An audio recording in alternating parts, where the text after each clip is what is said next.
What is going on, everybody? Welcome back to Unitedverse. Everybody, I am your host, Sean. We are back tonight with a lot to talk about. Obviously, the big topic is we're going to preview tomorrow's Europa League clash as United travel to the Czech Republic to take on Viktoria Plzen. That is how it's pronounced, Plzen, not Plzen. I had to look it up, but I figured it out, so now we can all sound like we know what we're talking about. So we're going to dive into that. We're going to have a chat about some of the latest and greatest United news, including, we're going to talk a little bit about a young goalkeeper. If you guys hadn't looked at the thumbnail yet, we're going to talk about a certain young left back who has been dominating the talk today. We're going to talk about a young winger. We're going to talk about all sorts of players today and a little bit of Marcus Rashford news. And then, of course, if you guys thought I was sandbagging, we are going to talk a little bit about, a certain 2K giveaway. Yes, we are doing the giveaway tonight. I'm not going to do it right off the bat because that would just spoil it. You can't open the book of the stream and jump right to the middle, right? We got to build up to it. We got to get that anticipation going. We got to get you guys on the edge of your seat. So that's what we're going to do tonight, is announce the winner of the 2K giveaway, the shirt giveaway for helping the channel get to 2K, like I promised a long time ago. It doesn't seem like it was that long ago, but it was a while ago. It's been 8 months since the channel started. We're already at 2K, thanks to you absolute legends. Legends like Danny B, my ride or die in the scouting department. Danny, I hope you got some info for us tonight, because we're going to be chatting about a little South American left back that apparently United are signing. But good to see you in the chat. Dylan, what is up, my guy? DJ getting in the house. How are you, my guy? Just texting Dylan actually a little bit ago. So great to see everybody here. So like the video, subscribe to the channel if you are new. We are on the road now to 3K. So that happened. And with your help, we can get there soon and we can get to another video, another giveaway, I mean. So let's dive right in. Just mostly, we're going to start with something that's a little bit of a continuation of what we were talking about yesterday. And that's this random news coming from Chris Wheeler that Manchester United are apparently open to offers of around £40 million for Marcus Rashford. Bandomat getting in the chat. How are you, my guy? Good to see you. Or girl. Don't know. Don't want to misgender anybody, right? If true, if this rumor is true of £40 million, does that seem a bit? I know. Try to ignore the voice in your head that's frustrated with Rashford for 1 second and look at this dispassionately. Does $40 million seem a bit low for someone? Premier League, English, 27 years old, prime of his career almost, $300K a week. United just gave him a $300K a week. I don't know our contract. Why would it just seems odd to me, mostly because we just gave him that contract not that long ago, and now we're already open to a really, in my opinion, what to me seems like a low offer considering all those factors. Now, if Wheeler has been told this by somebody at the club, maybe a brief or something, it almost sounds like a brief intended to maybe drum up interest. And you see that sometimes, some of the price tags come out and they're lower, get more people interested, build that price tag up. You can, if it's easier, like if you start low, even clubs who don't want to go that much higher might already feel like they're invested. They might already want to save face if they've started negotiating. They might go a little higher. So maybe a low price drums up a bidding war. Like I've said before, this is probably the last year you're going to get any decent money for Marcus Rashford, considering his age and whatnot. But I think, like I've said, also, this is entirely up to Rashford almost. Obviously, we can sit there and say, if you don't improve, you're going to go. But again, it's up to Rashford if he's going to push himself to improve, if he's going to push himself to adjust to a different system, to a different role in the team, or if he just wants to decide, you know what, I'm 27, prime of my career, got 4, 5, 6 years left at this level. I'm going to go to a team that plays the way I want to play. I don't want to have to adjust for a whole nother manager again for like the 6th time in a decade. So we'll see what happens. Wheeler does add that Rashford's not going to be leaving in January. So if he does leave, it won't be anytime soon. What are we saying here? Danny says, I just watched the highlights of him around the time Rude was in charge. Yeah, I mean, he's been coming on as a sub recently. He did start against Everton. He did score 2 goals. Obviously, he's been coming on lately. If getting about a half hour here, maybe there's something to be said there. We'll see. Danny B throwing out the welcome wagon. He does say, Danny B does say, no, it is a good deal. Bando Max says needs to be lower with those wages. I mean, the wages are a hit. That we really, if he doesn't improve, those are a hit that we can't really afford to take anymore. Again, managers don't get to decide the contracts. They don't decide the transfer fees. Whoever decided that new contract was, the previous regime. So you're looking at guys like Murtaugh, Richard Arnold. Those are the guys in charge of that kind of stuff. So, at least in Rashford's case, and same with Bruno. And so they're not here anymore. So we can say like that's a sackable offense. It clearly was a sackable offense in many ways. But Dylan says Rashford needs to show me something. He just doesn't look like he's going to grow. Well, and we said this yesterday, Dylan, like he's kind of in that McTominay, like Lingard situation right now where what we see is what we're going to get. Like he's not going to suddenly like add certain things to his game now. He's not going to just become a totally different player. What he is what he is. And what he is a guy who needs space and pace, who can't really, I call it Crash Bandicoot settings. If you guys ever play Crash Bandicoot, it's always running forward. And Rashford has to stop when he has to think, when he has to square up. He has the skill. I've seen him pull off elasticos and whatnot. I've seen him nutmeg people. We've seen it. We just haven't seen it consistently enough. We haven't seen it enough recently. When he has to stop and think, he kind of gets into his own head a little bit. Rashford's got to run on pure instinct. He's really good in a counterattacking system. His decision-making in the final third is suspect still. There's a lot of things that he just hasn't. It's not similar to like Dallo. Like I said about Dallo, Dallo hasn't improved his final ball, and he hasn't improved some of his one-on-one defending in our box. Dallo maybe could improve, but we haven't seen it. The evidence has to be there. We can only go by what we're seeing so far. But Rajat, welcome to the chat, my friend. Good to see you. Danny agrees with Bandomac. Yeah, the wages are hard. This is where the wages come into play for me, because the wages, it's for the longest time, for those of you who are maybe a little older, it used to be when a player signed for United, that's when the work started, right? Nowadays, it seems like you sign for United and some players start to think like they've made it. Nowadays, it seemed to be like you signed a big contract and that's it. Like that was the goal, was the contract. But there's whatever happened to like living up to the contract, to performing, whatever happened to a sense of like honor there. Raja says MCR jank. We say that, and we're talking a little bit in the preview. We say that they're jank. We can say that they would spend like 1 win in 10 matches, but this is exactly with where we are right now, and we are exactly the kind of team they're going to show up and dominate. You just know what's going to happen. Danny B says I was on about Leon. We're going to talk about him. We are going to talk about him a little later on. We're just wrapping up some Rashford chat right now. Rajat says Juve beat overrated oil team Man City. They did. And it's funny. I don't even rate Vlahovic that highly, honestly, but he obviously got that goal and everything. So, and then Weston McKennie showing up, America all over the place. I love it. I'm not even rate Weston McKennie either. That's the thing. Man City got shown level with added bicycle. Yeah, it was like a scissors kind of a deal, wasn't it? Raja said he's grown too big for his boots, to be honest. I don't know, maybe. I don't know. Anyone, we can speculate what's going on in Rashford's head, right? We have no idea. I think there's something going on in his head. Some of it is mental, right? But because we've seen him, he has the skill, he has the ability, but you have to win the mental game before you win the physical game. And if you're not winning the mental game, you're not going to win the physical game. It's just the way it is. But yeah, Dylan agrees with you, Rajat. RSV.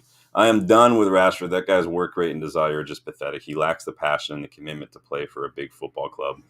What it's starting to feel like to me, RSV, a little bit, and thank you for jumping in tonight. Good to see you again.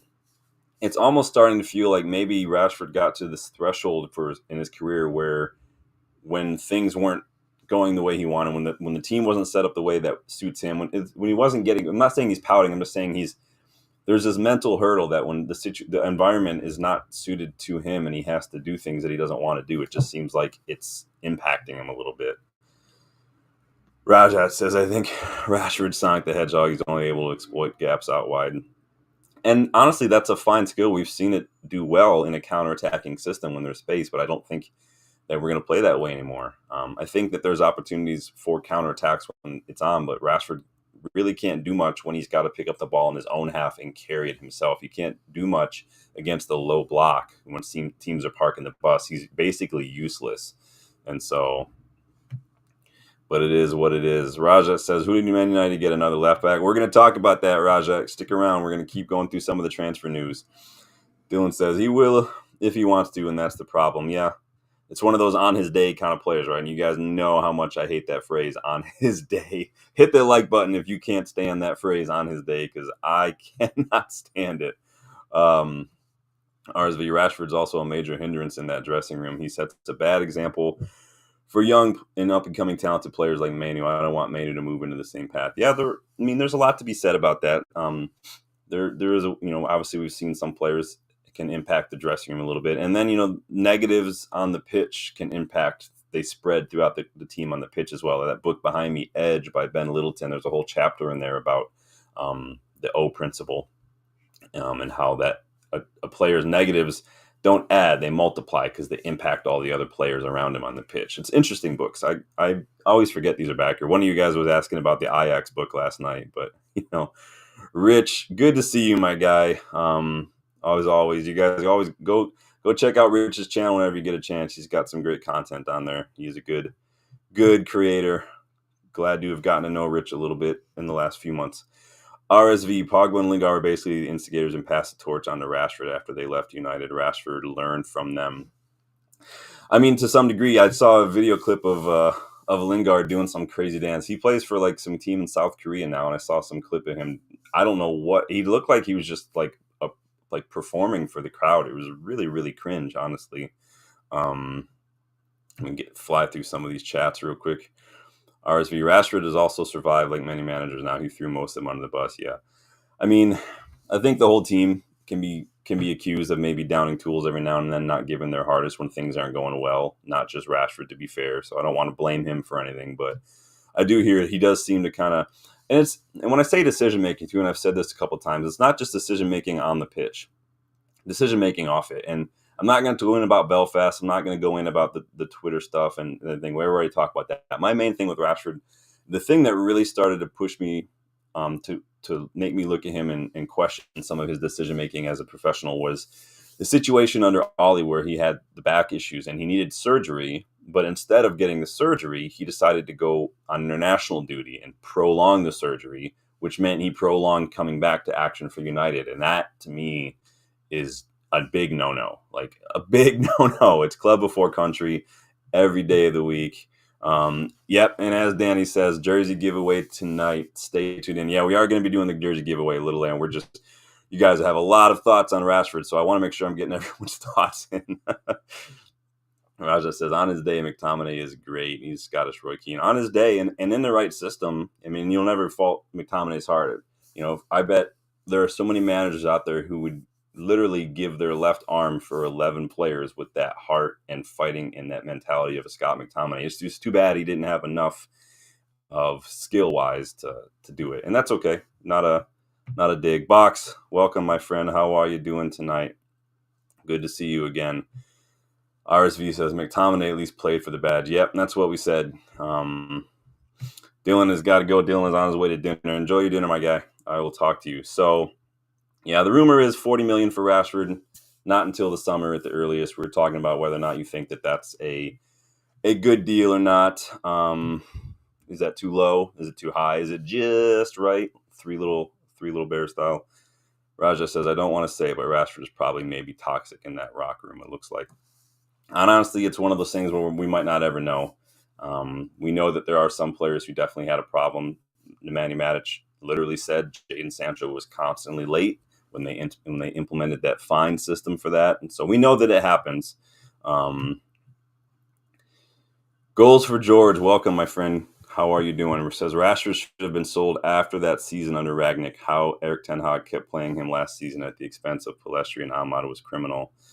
It's hard, and I know some people don't want to admit it, but we know that there are times when managers are pressured to play certain players. Ollie said it during his time at Cardiff, and if a team like Cardiff, if an owner at Cardiff is going to pressure a manager to play certain players, you can bet your ass that Manchester United are going to pressure managers a little bit in some way, shape, or form to play their star that they just got a new contract for, who was Manc born and bred, came through the academy. He is the talisman of the club, basically. You can bet your ass somebody's getting a little bit of pressure to figure out how to make him work. I'm I'm just saying that is for sure a thing. Go more NBA games. I mean, he went. To be fair, there are a lot of players. Mo Salah was at the NBA game, I think, as well. I think someone said Casemiro was there. So, again, I've said many times, I don't, to an extent, I don't care what people do off the pitch as long as they're still playing and it doesn't, they're still performing and they're still putting in the effort and showing that performance level on the pitch. But Bach said Rashford's had a decent MUFC career, but it's time for him to go. I think it's time for, even for his own good, like we said yesterday, just for his own. If you look at it from his perspective, just go to PSG, go to Bayern, go someplace where it's a whole different atmosphere, whole different scene. You don't have to be the talisman anymore. You can kind of just have a little bit of that pressure off you. He's going to have a lot less pressure at a team like a Bayern or a PSG than he will at Man United. So. Why didn't Jaden do that here? I mean, Jaden, I couldn't tell you why. You can go ask him. I really don't know. We know that under a couple different managers, Sancho wasn't performing. So it is what it is. Sometimes I told you it's not club, it's system. Typically with players, some players just don't do well in some systems. It's just the way it works. Raja says, yeah, I agree. He's basically not going to improve more than he's already hit his peak. So, I mean, Sancho, he's doing fine. He had a good game the other day. But here's the thing with Sancho. As soon as he starts to dip, as soon as the fans come down on him, as soon as the manager says something to him, he's going to throw a fit because he's done that literally at every club. So we've seen that from Sancho. And sometimes, like Roy Keane says, leopards don't change their spots. Bach says Sancho has done okay at Chelsea. He looked better, but I don't think he'll be the player everyone thought he would be around 1920. If Sancho is still in the Premier League in a couple years, I'll be shocked. But all right, let's move on from the Rashford stuff for a hot second. We do have a bit of transfer news that has been building steam all day long. Danny, feel free to jump in as I go along, but it has to do with Manchester United and a left back. United have been linked, and that link has gone a lot further today. So no, it's not Alphonso Davies, it's not Teo Hernandez, it's not Milos Kerkez, it's someone that I've never heard of before until this morning, and it is Diego Leon. He's 17-year-old Paraguayan, plays for Cerro Porteño in the Paraguayan League. Did you guys dig that pronunciation? I'm actually quite proud of myself. So the Paraguayan League is done now until the end of January. Then it picks back up again. But this kid, apparently super, super highly rated, considered one of the best young talents in South America. Very, very good on the ball. Good skill to beat a defender. Good passing. Good reading of the game. Good interception numbers. Very, very, very fast. Not only is he fast in the sprint, he's got explosive acceleration, especially on the ball. There are some players who, like Gareth Bale is a perfect example, some players who somehow look faster on the ball than they do running without the ball, and this kid is one of them. And this speed also helps him make those recovery tackles because I said he is a left back. So he's a product of Barcelona's academy. He did make the step up to Chero's first team this year. He scored just a few weeks into his time with them. 17, but guys, the dude is like 6'4". He's a fucking unit. He looks like he's in the mid-20s. I wouldn't be surprised if we got question on his actual age because the dude looks like a freaking grown man. He's got strength, speed, aggression. Plus, the great thing is about the fact that he's 17 and he's already like that big, similar to Cheeto Obi Martin, he's not going to grow more. So he's already used to that body. He's not like a 17-year-old who then gets a growth spurt to go from like 5'10" to 6'4", and then he's got to deal with how awkward that is. He's already there. He's already doing it. He's already playing the men's game. Reportedly, his agent was in England today to meet with United. Now, this is all coming from a Paraguayan journalist. The report throughout the day has been picked up by Ben Jacobs, been picked up by Fabrizio Romano, United Muppeteers.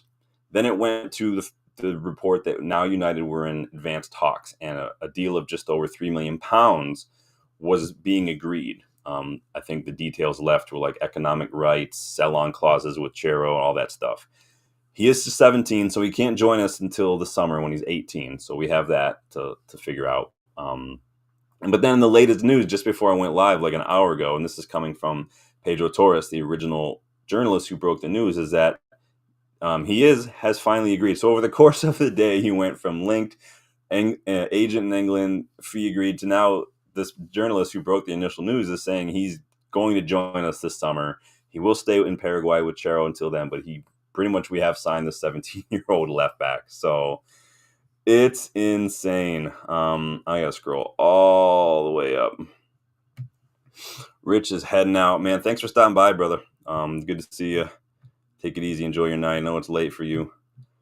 Raja still talking about Jaden. Jaden is not Premier League level, maybe too rough. I mean, he might be Chelsea level, but it is what it is. Everyone's showing the love. Danny B, watched highlights on him a few weeks back. He's similar to Estupinian. I like Estupinian. Had it not been for Estupinian's injury last year, he was one that I really would have liked us to look at too. I don't want to talk about Ferdy. Obviously, Brighton about Ferdy. If I talk about Ferdy, it's just going to make me cry. But, yeah. So Estupinian is like, but the kid is powerful. It's like athletic. You know, you see some players. It reminds me a little of like Valencia. You guys remember Valencia? He was just like built, just power, pace. I bet Valencia was born looking like a grown ass man. That's how big. He reminds me of Valencia, this kid. He's a little better on the ball than Valencia, but it's kind of what he reminds me of when I watch him play. Looks like he could play left center back. I think he has played left center back, and he's big enough. I mean, nearly 6.5 foot. In a back three, that could be a very, very good fit. I don't think it's going to happen anytime soon. He's probably going to come in and spend a couple of years in the reserves, similar to Kone and Obi Martin, Overy and things. Because even though these players are playing first team football, I wonder if Nipan might jump in that route too, maybe come in, because Nipan's still just 17. Bach says we've seen a few people like that in the EPL, Kagawa, Mkhitaryan, yes, Sancho. It's so funny. We get these Bundesliga player of the years at United and they never work out. It sucks. Never buy from Dortmund again, United. It doesn't work out for us too well. Goals for George says Rashford is actually overachieved based on his skill set and talent. Nobody rated him high in the academy. He just sees his chances under LVG. His career could have been at Bournemouth or Everton. Now, I always defend the fact that if you in Transfer Market put out a graphic the other day, but if you look at Rashford's numbers over the course of his career, they're actually on a very steady incline, basically. So they were always getting better. He had the dip in 21-22, but we don't talk about that year because that was a very, very bad year for us. His numbers have been steadily climbing. Now, doesn't mean he's a bad player. He's definitely not as good as some of the club and the fan base hype him up to be. He's definitely not worth $300K a week, but he's not a bad player. He's probably on like the Matoma level and stuff in terms of what he can offer.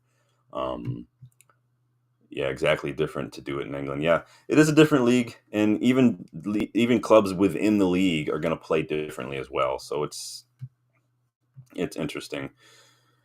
Danny says Arsenal were seriously interested too. Yeah, I know. I saw that too. It's always nice. The Arsenal, we're just trying to destroy them. We're taking their best players. We're keeping them. They wanted Licha too, Arsenal. We came in and got him from him. So it's pretty legit.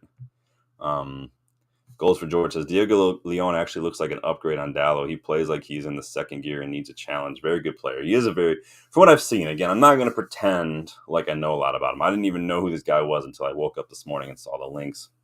And then started following the news as it was going out today. Obviously, I watched some clips, looked at some numbers, looked at some scouting reports and things. So that's what we're going through right now. I doubt he's going to be playing with the first team anytime soon. But it sounds like the deal is signed, sealed, delivered. Joining us in the summer. You guys let me know what you think. Does he get your seal of approval? Danny, you are the South American scout on the channel, my guy. Yeah, he is from Paraguay. I think Almiron is from Paraguay. Is he not? Someone correct me. I always forget if Almiron is from Paraguay or Uruguay. But he started off in the MLS. I think he came through the same system, the Chero system too, Almiron, if I remember correctly. But I remember him at Atlanta United in MLS, and he was very, very good. Buck says that was a case of what if, in my opinion, really lacked quality coaching at a key time. I mean, it doesn't help that we've had so many coaches, and you guys know I've talked about that too. The turnover rate in coaching doesn't help players at all. But then a lot of it is down to the players as well. So it's not as easy as pointing a finger. It is what it is. I think he's very good for attacking play.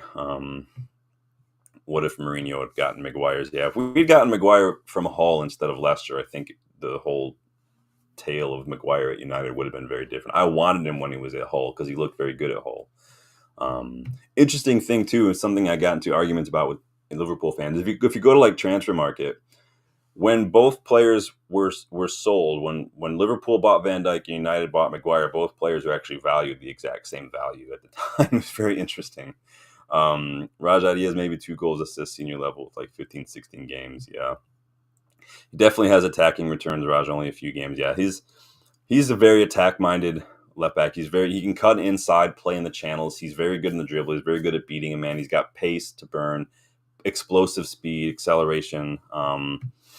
Yeah, Danny's confirmance. Yeah, same club as Almiron. Almiron started a little slow and then had like a peak of like a year or two, and I can't remember hearing his name recently. Is he even still at Newcastle? I honestly don't know. Raj said club hasn't very good structure at that time. So I like what I see with this right now under Ineos. We're targeting these young players. It's nice to see us looking at these young players now, right? Getting these guys in now. Like, remember when Ragnick was here and we were like, oh, let's go get Julian Alvarez, let's go get Caicedo. And the club was like, no, dog, we don't want those guys. Could have gotten Caicedo for $5 million. Just let that simmer for a second. But I like that we're looking now at these young players before they go to like Benfica, before they go to like Ajax or something, and then we have to pay 50, 60 million for them. It's what actual scouting is, something that we haven't seen in a while. We're identifying the young talent before they blow up. We're getting them in, and then it helps us make money in the future because not all these players are going to be here forever. Some of these players, for every 5 players we bring in, 1 or maybe 2 might move up to the first team, and then maybe one of those might actually last a couple seasons. But we probably still get a lot of money for them. So it's nice to see that. We've got Kone, Obi Martin, Overy, Nipan we're linked with, now this Diego Leon guy. I wonder a little bit about Harry Amas and all this. He's about the same age. We haven't really heard much of him since preseason. He's kind of fallen off the face of the earth as far as I know, but you guys let me know your thoughts. There is one more youngster that we have been linked with, and reportedly we've invited 16-year-old Charlotte FC striker Nimfasha Bershamas to train at Carrington. Apparently this kid was offered a trial while Ten Hag was here and will now come to train with us. Very highly rated in the MLS. Made his MLS debut at the age of 15. Report claims that top clubs in Europe are interested in this kid, Berchamas, including Bayern Munich. Now, he's not allowed to sign any professional contract with a club in Europe until he turns 17 next month, or 2 months from now. But again, adding to the list of top talent, we're identifying these top youngsters. He's in the MLS. Charlotte's a new team, but this kid is highly, highly rated. I don't really watch the MLS, so similar to Diego Leon, I'm not going to pretend I know a lot about this kid, but looking at young players, we just keep hoovering up all this young talent, and we are going to see what happens. Bandomek, hopefully Nipan. Yeah, I hope Nipan. I told you guys yesterday I signed him in my FC25 career mode with Manchester United. I had to do a little finagling to get him because the club, Rosenborg, don't want to sell him, but I had to do a little finagling. If you guys do want to try to sign him in January in your career mode, you got to go to the free agents, sign this free agent number 10 named Horvath, swap him with one of this young left back that Rosenborg have, and then then you have him swapped, and then when January hits, you can swap that guy for you can sign Nipan, because then Nipan will have depth in that position. Little nerding out there for you. You guys enjoy that. Goals for George. All the managers have played Rashford on the wings or as a striker. Amorim is a manager that will expose Rashford because he's putting him in a role that he can't play. Yeah, and I think that's the crux of it. As we wrap up on the Rashford stuff, is like I just don't think Rashford suits the system anymore, and so it is what it is. I think this isn't a system, a formation that appeals to him. He can't play in those tight areas very well. He's not really good at those vertical kind of plays and stuff. He doesn't have the work rate to play in one of those wide positions like we've seen Ahmad do. And so it's just one of those things where, again, from his perspective, go someplace where it makes sense for you. So Danny says, a couple young Ecuadorian defenders that look good. Well, let me know, man. Nee, my guy, Nee. Big up, Nee. It's been a minute, my dude. I hope you're doing well. Nee says, would be really cool to buy these young players cheap and loan them back to their home clubs for a season or two. Apparently that's what Brighton did with Caicedo and McAllister. That's what I suggested with Nipan. We were linked with Nipan in the summer. Their Rosenborg season just ended not that long ago. I was like, why can't we sign him in the summer and just loan him back until January, and then he can join us in January, and then boom, boom, boom. It's like, it seems like a no-brainer. Dortmund done this all the time. Chelsea did this when they got Pulisic. It happens all of Liverpool just did this with Marmardashvili, who is a very good keeper. I'm very scared of their goalkeeping situation once Allison retires or gets sold. But no, it's a good point. And I think with this new regime, we could start doing this. The new regime hasn't even been here very long, and Dan Ashworth has not been here as long as anybody has, apparently. But we're going to see if they can start to do some of these crazy deals. City did this with his kid Echeverry. I think Chelsea have this with what's this kid's name? Kendry Paz, I think his name, Paez. Those kind of situations. We should be doing more of those kind of things. I just hit the mic. Sorry if that made a noise. Yeah, Danny, throwing up. Everybody, get your prayers in for Nipan. Nipan is the truth, y'all. He is such a good player. Play background music. You know, they do have a background music setting on this thing. I just can't hear it because I can't play it out loud because then you guys get an echo. But loan to Nice. We're not City. We can't bend the rules like that. I don't even know what the rules are with loans and stuff to those kind of clubs. But yeah, it's something worth looking into. I think we have one kid that we were linked with, Pafundi, I think his name is, who is at Lausanne Sport, who is a Swiss club, I think, owned by Sir Jim. Someone let me know if I'm correct in that. So I think we're starting to, because Chelsea use Strasbourg all the time. There's a winger who was playing in, I think, the Danish league or something, who is now at Strasbourg, who probably would go to Chelsea in the future. Those kind of things. There's nothing wrong with a path. But Rajat asked, did Man United not play Rosenborg this year? Yeah, we played him in the summer. We lost, as you guys are about to hear about in a second.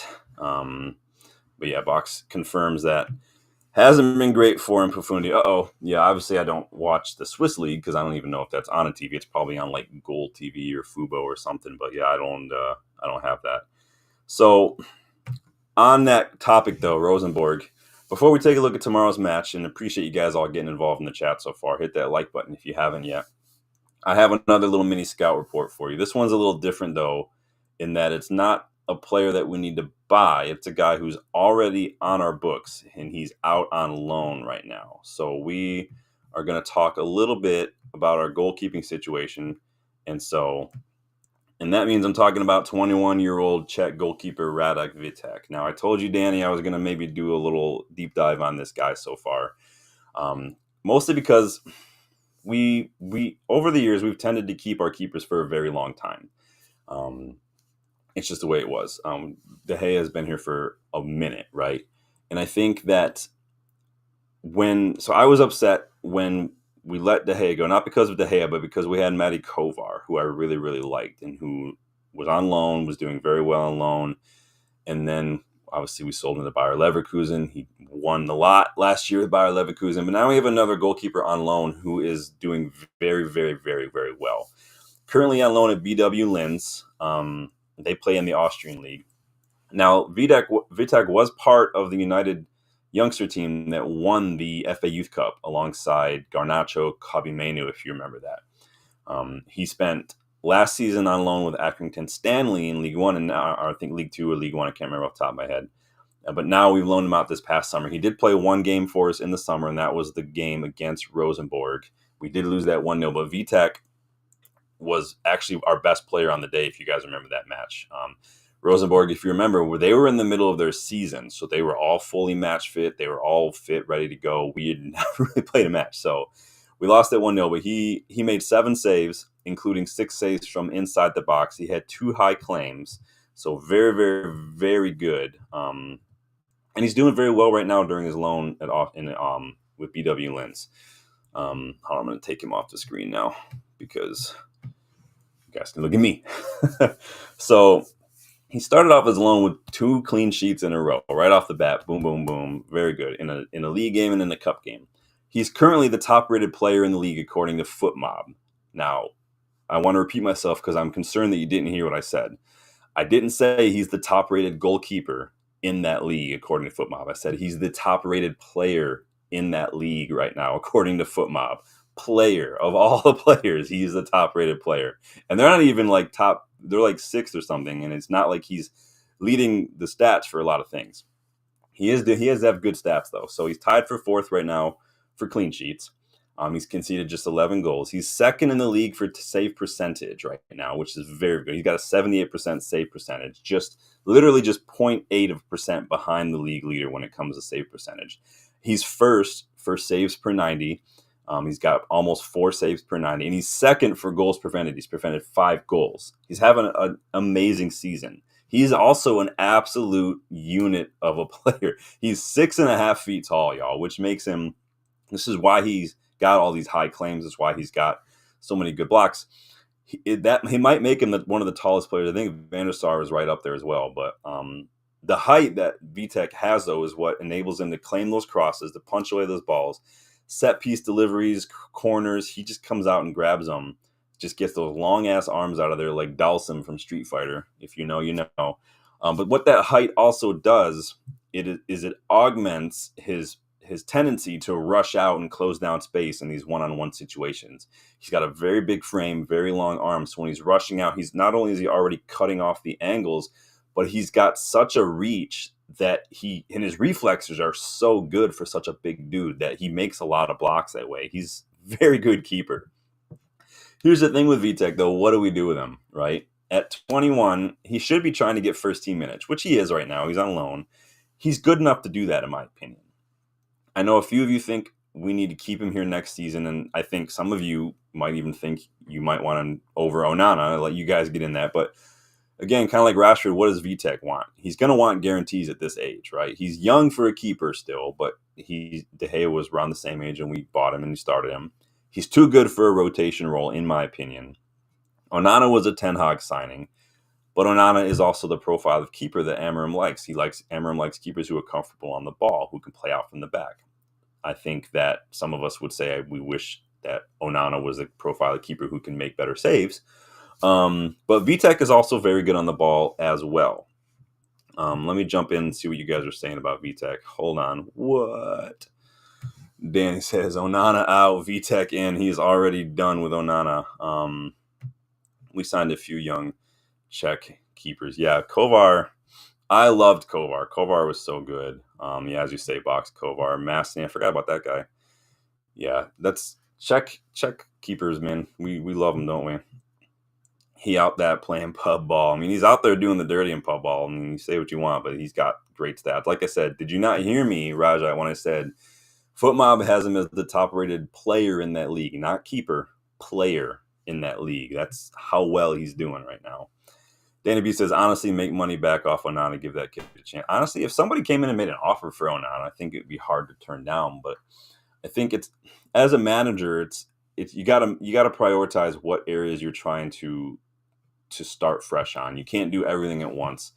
And so as a keeper, and getting a young keeper at that, another project that Amorim wants when he's got all this other stuff. We've got to get rid of Deadwood. We've got to bring in new players. We've got to still work on implementing the system.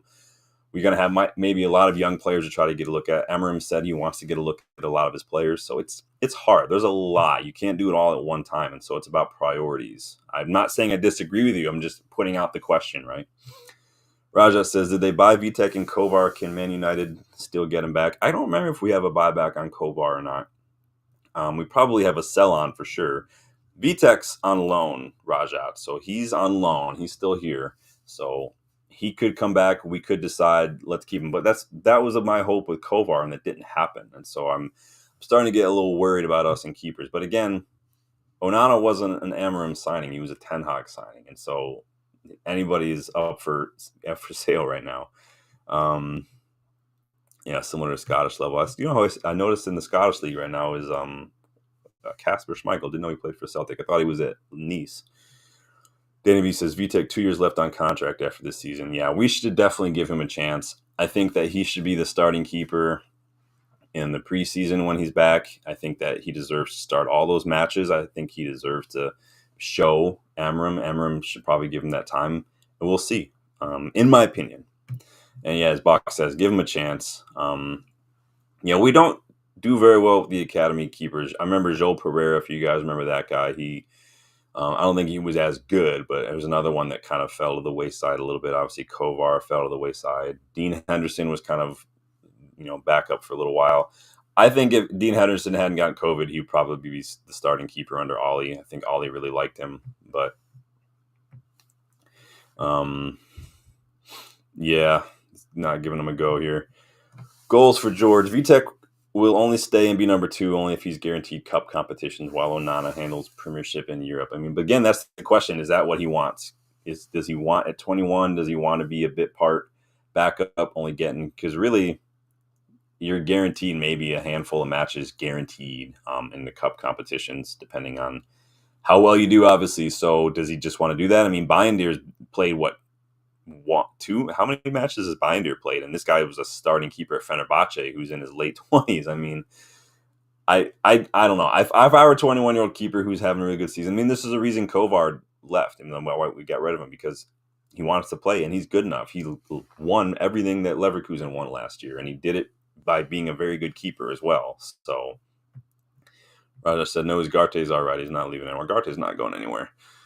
But you guys let me know if Vitek continues to improve on loan, if he continues to perform. I think he and the club are going to have decisions to make. I don't know. Right now, I think the biggest issue for me in all this is our current financial situation. I think if we're open to selling players like McTominay and whatnot, academy products, I think that it's very, very probable that we will do the same with someone like Vitek. If somebody comes calling with a big offer, we'll probably put a sell-on clause and might even put a buyback clause.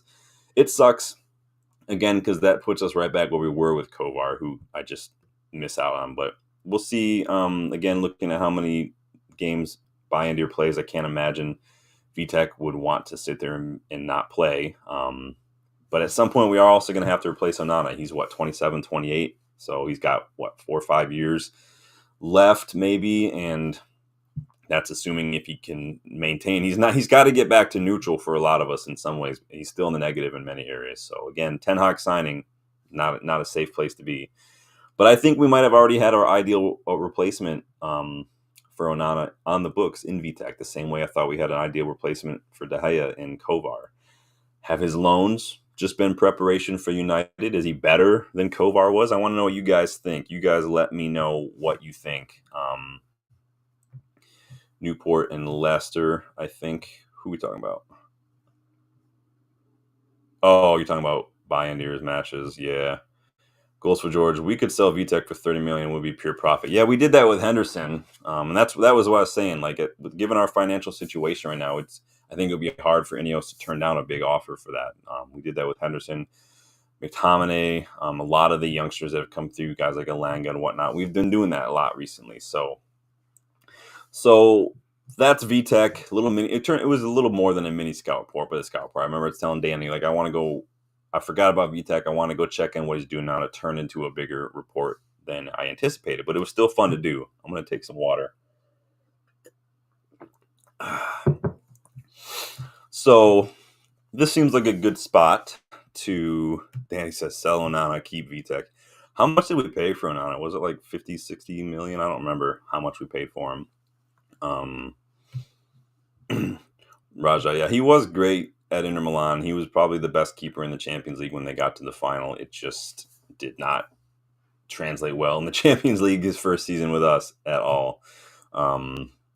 And he's been doing a little better this year than he has last year, but that's not saying that he's been great. He's just been doing better. So why don't we do this now? Because I know that's why a lot of you are here, and I feel like I've made you all wait long enough. Let's dive into our giveaway. How does that sound? Do you guys want to do the giveaway now? And then we're going to look at the match preview, because we've got a little bit more to talk about with this match preview for tomorrow's match, because we play tomorrow. Let's do the giveaway now. Now, I'm going to share my screen so you guys can see what I'm looking at here.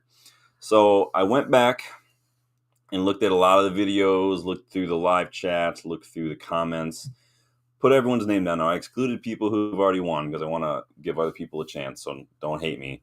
But this is what we're looking at here. So I've got all you guys' names that I've seen pop up in there, in and out of the chat, everyone who's been involved and stuff. So now remember, this is your giveaway. This is a large. It is the 21-22 home shirt. It is brand new, the fan version. So that's what we're giving away. So Did I leave anybody out before I get started? You guys let me know if you guys see anybody that I need to include in there. And then I will give it a spin. We're gonna do it live. I told you these guys, these are random when I do them. This is how I do it. I put the names in a wheel, I click the wheel, and then whatever pops up, pops up. So if you guys are good with it, I'm gonna go ahead and spin it. So let's see what we've got here. Ready? Who's gonna be? It is Kyle Lacey. We have a winner. Kyle Lacey. Kyle Lacey, you were involved in the chat a while back. You left some comments as well. You are the winner of the brand new shirt. And so, congratulations and big up everybody that has been helping the channel grow. We reached the 2K mark last week or earlier this week. What's today? Wednesday. Yeah, we reached it earlier this week. Reached 2K. We're on the road to 3K, but you guys know that I love to show my appreciation for everybody getting involved, for helping the channel grow. And this is the way I do it. So, big up Kyle Lacey for winning the giveaway. Now, Kyle, what you're going to do, my friend, is you're going to send me your details where you want this sent to. You're going to shoot it to unitedstatesofunited@gmail.com. Okay. And nothing is going to be done with that other than to send you the shirt. Now, YouTube doesn't have anything to do with the giveaways, so anything that the giveaway is strictly mine. YouTube is not liable and not responsible for anything. This is all me. No money involved or anything. This is simply just out of my thanks and appreciation for everybody. Everybody, show the love. Congratulations to Kyle. Like I said, Kyle, shoot me your details, unitedstatesofunited@gmail.com, and I will hit up, get this shirt. Hope maybe you get in time for Christmas. Who knows? Maybe if you know somebody you want to give it to, you can get it in time. But let me know as soon as you can, and I'll throw it in there. If I don't hear from you by like the end of next week, we'll do the giveaway over again. But get involved. Everybody show some love to Kyle. Big up Kyle. Thank you guys, all of you, not just Kyle, but everybody for getting involved. And keep liking, subscribing, keep getting involved in the chats and the live comments. That's the best way to get involved in the giveaways. Yeah, everybody's showing the love. So move on to the match, because that's also why we're all here. I know you guys are probably here for more than just the giveaway, right? But so we get to travel to Czech Republic tomorrow to play Viktoria Plzen. So they are currently one place below us in the Europa League table. They are tied on points. They're tied on goals conceded. They just scored one less goal. Basically, their table is exactly the same as us, only they've scored one less goal. Like us, they are undefeated. They've got draws against Eintracht Frankfurt, Ludogorets, and PAOK. And their last two matches in the competition were actually wins over Sociedad and Dynamo Kiev. Literally the same as us. They tend to line up in everybody who's joining today. Big up everybody. So Viktoria Plzen basically line up in a 3-5-2. Which I like that formation. It's a formation that I would have liked to see us use a little bit more. I like, because it's not as defensive and attacking. What I like about the 3-5-2 is it adds bodies to midfield. It dominates that midfield a little bit more. What we've also seen from them, at least in the Europa League, and this is kind of what I'm going on, the Europa League form, how they play against bigger teams. Like Frankfurt won it not that long ago. Sociedad are a big team. What this shows us is that Pilsen are very capable of making themselves hard to break down, very compact. They will sit in a low block if they have to. They will concede the bulk of possession. If you look at their matches recently, they've literally had very, very little possession. They're happy to just sit. They're basically playing Jose Mourinho football, which is fine if you get a result, but that's probably what they're going to do against us. They're happy to sit in that way and hit you on the break. They have very little chances, but they just make the most out of them because they draw you in, and hit you very fast. They're very patient, they're very organized, and they're very tactical when it comes to their defending. They will let you throw everything you have at them, shoot from outside the box. They're happy to do that and make it frustrating. This was what they did against Sociedad.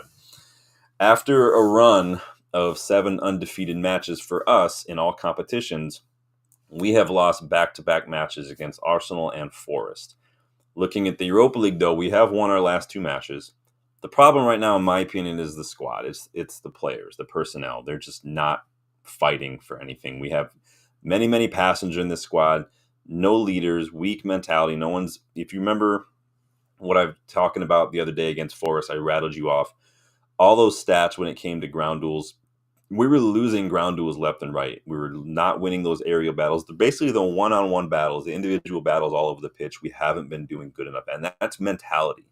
Players not sprinting, not getting stuck in, losing focus, not attacking the ball on set pieces. 3 set piece goals in 2 matches is not great.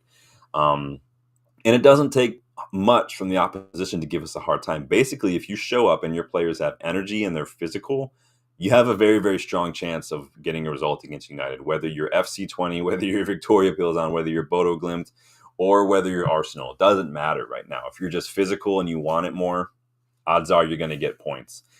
We can't have another half-hearted performance like we did against Forest, like we did against Arsenal.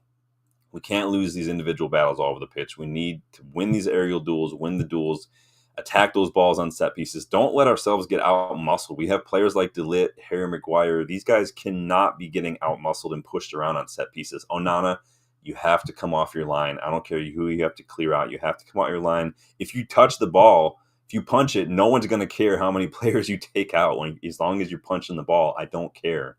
These players just need to show us that they're good enough. Forget about the result tomorrow for 1 second. I want these players to show us that they just give a shit. You guys, let me see what you guys are saying here. Bando Max says we need to start winning again. I agree. I would like us. So I've already talked about the league form. Like we need to win back to back in the league at some point. We have won back to back in Europa League. We need. The problem is these draws. These draws we started this freaking tournament with are killing me. Balden the 4th of Jerusalem. That is awesome. Is that from Kingdom of Heaven? Is that who that is? Says we need to get Oshiman, Sesko, and you want all 3 of these guys. So you just want to go spend like 300 million on 3 players. They're all good. I don't think right now you could put. I don't think you could put Erling Haaland in this side right now, and he's going to get as many goals. We're just not finding our strikers enough. But I hear you. We need someone like Rodri. There are good players out there like Rodri, just a little bit of scouting. But you're right. We do need some better personnel, like we're talking about now. Rajat says, what are these suggestions? Balden says Rashford is going, so it's a good start. We'll see if Rashford goes. That is the rumor. The rumor is 40 million, right? And he could be gone in the summer. To me, I think that's a little low, but it is what it is. The last cancer. Oh, man. I don't know if I'd use the cancer word. He is someone who I don't think is as good as he could be, and it is a shame. I think Luke Shaw is probably up there as well. Rashford's starting to turn a little bit into that Lingard route, isn't he? Rajat says, crazy to get 3 strikers, bro. There's no need. No, that's funny. If you would have just threw like an or in there and not the and, it would have been like, all right, cool. But we want all 3. We want to play a 3-4-3 with just strikers up there. There's just Oshiman, a Gyökeres, and a Sesko up there all at once. Bro is playing like it's FIFA career mode. Yeah, I mean, it is what it is. Bach says a must-win game. Takes pressure off the Rangers and Steaua Bucharest games. Yeah. Problem is, again, like I was saying, those 3 draws to start the competition really, really kind of put a damper in things. We shouldn't be in a situation where we were second favorites for the bookies when the draw was made behind Spurs. Spurs were first. We were second favorites. We're no longer second favorites. We're not that far away, but those 3 draws killed us. You can't start the first 3 matches with just 3 points. It's not. Ten Hag doesn't have a great record with us in European competition. I don't know why that is. I really don't. But if we just turn one of those into a win, we wouldn't have to be stressed because we have 2 more matches, and we absolutely need to be maximizing points. Because I would have preferred us to be in a situation where we wouldn't have to be starting all these first teams all the time. Maybe we could bring in a Collier. Maybe we could rotate a little more heavily in the last game of the Europa League. Maybe we can see if Amos is ready in that game. Maybe we could try a Montato or an Ethan Ennis or a Dango or something, or an Obi Martin in one. I don't know. I wish we could have been there, but we're not, and it's really, really bugging. Box says ideally rotate in them games. Ideally, but it just that's depending on a lot of other teams' results going our way as well, and you can't just take it for granted almost. So it is what it is. So early team news coming in early this morning indicates that everybody was involved in training aside from Luke Shaw. So everybody is back in training, but Luke Shaw. Not everyone's fit because not everyone traveled. So Evans is back. Collier is back. Lindelof is back. Evans did not travel with the squad, so he's not fully fit. Collier did travel, so that could be interesting. Maybe he could get some minutes. I would love to see Toby Collier getting some minutes personally. I think that we need more bodies in midfield. We need something different in midfield. I mean, he looked decent.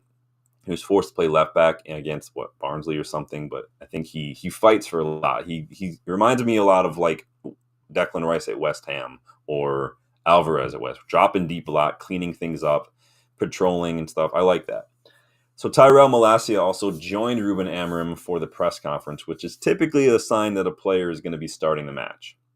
And Ruben Amorim confirmed this. So Tyrell Malacia will be starting tomorrow. The presser overall was a bit vanilla. I'll read some of the highlights here. Box says, on paper, Bilbao and Lazio look scared. But Bilbao are no joke. They won Copa del Rey last year. They beat Real Madrid the other day. They have good players. They just won again, I think, yesterday. I can't remember when they played last. Roger says, Man United tend to struggle against La Liga teams and probably Italian. Yeah, we do kind of struggle against Spanish sides, don't we? I think we get the shorter end of the stick sometimes. Obviously, I was there when we beat Real Betis at Old Trafford. I think that was 4-0, 4-1. We had a bullcrap handball penalty conceded against Sociedad in the Champions League. That was annoying. That was never a handball. We struggled against Sevilla.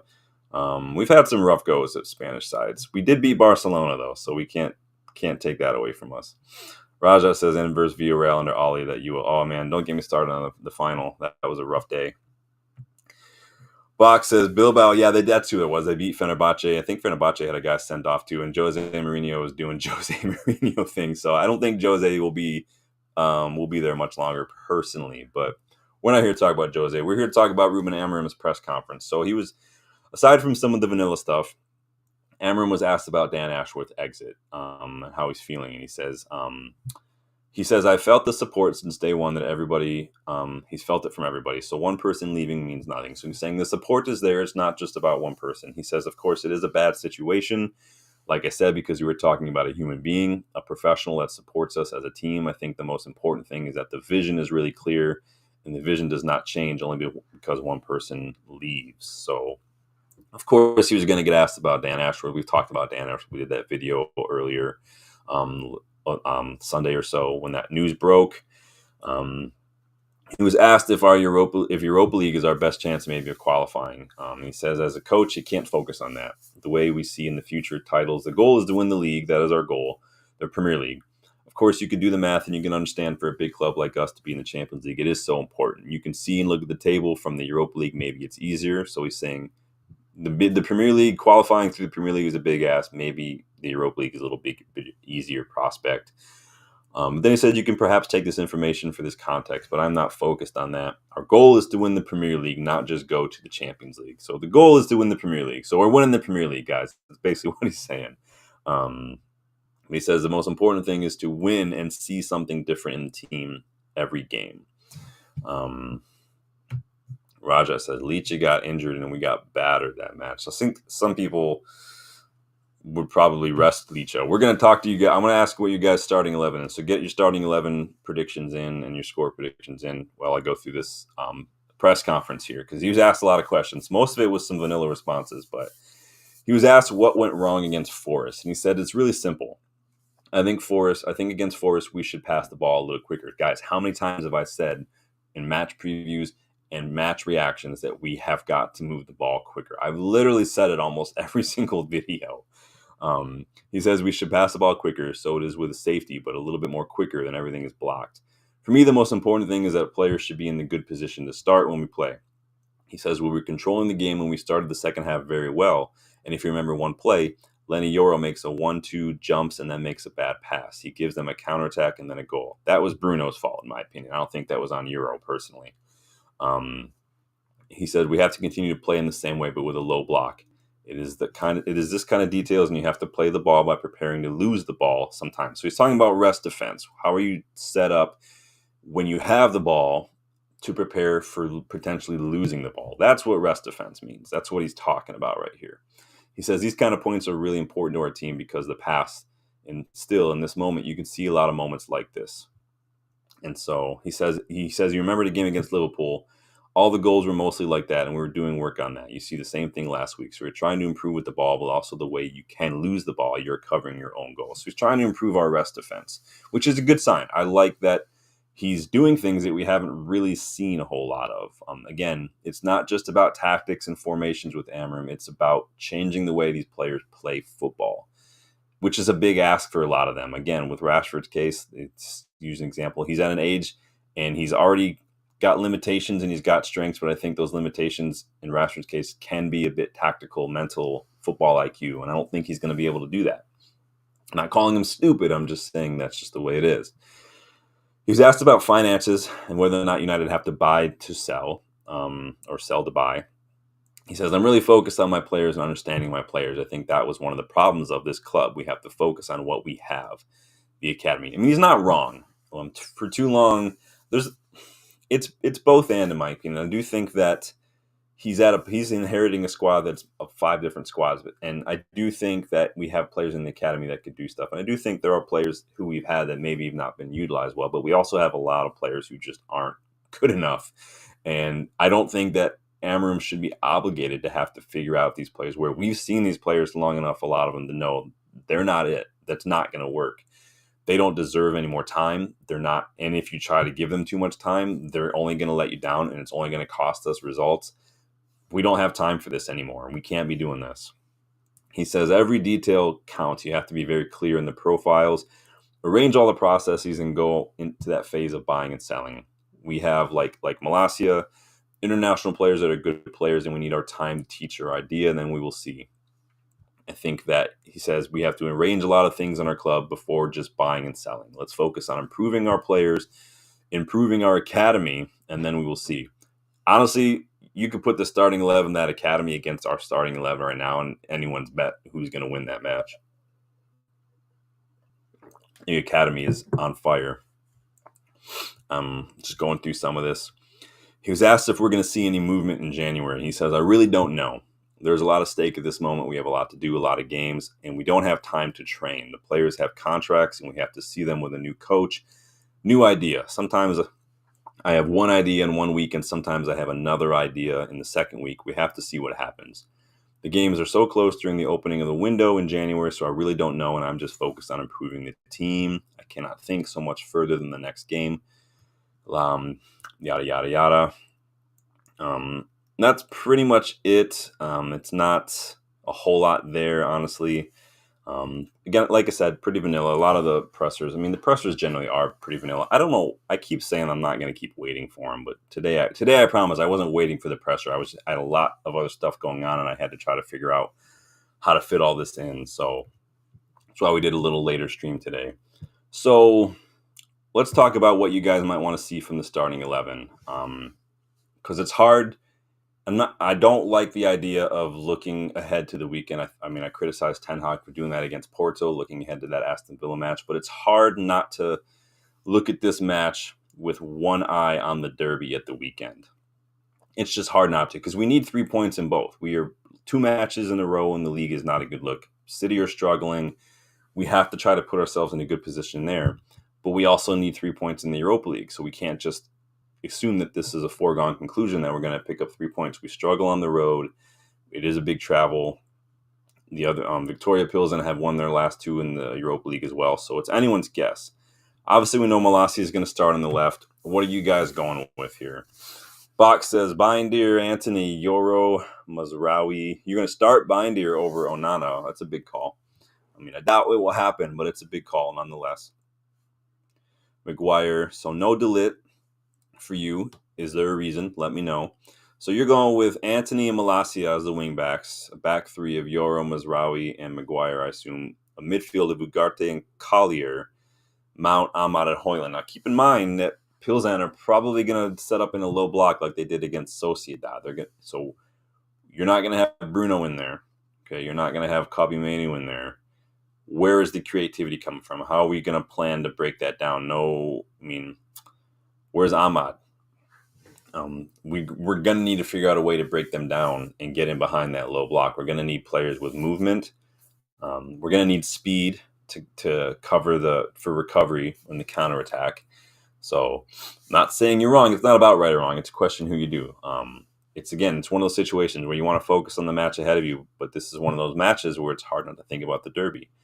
We can't afford to drop points though, so I'd like to not see a ton of rotation. It's guys know that's a big criticism of mine of amorim so far is how much rotation. I get why, like he said, we have very little time to train. The training and the seeing who's fit and who's good is occurring in these matches. And it's not his fault. We're in the situation that we're in, the circumstances, but at the same time, he's got to figure out who the best core 11 is, and he has to start sticking with some people because all this rotation I don't think is good. But that's just me. Box says I'd give Bruno the night off, to be honest. So we've got Thursday and then Sunday. City have an extra day. City are going to be without some players. So obviously no Rodri, obviously no Rico Lewis. He picked up a red card on the weekend. So, you guys keep getting your starting 11 thoughts in there. I thought I had mine put up here. Let me go find mine if I put it up here somewhere. I did put mine up here. Mine is a little different than yours. I will share the screen. Hold on one second.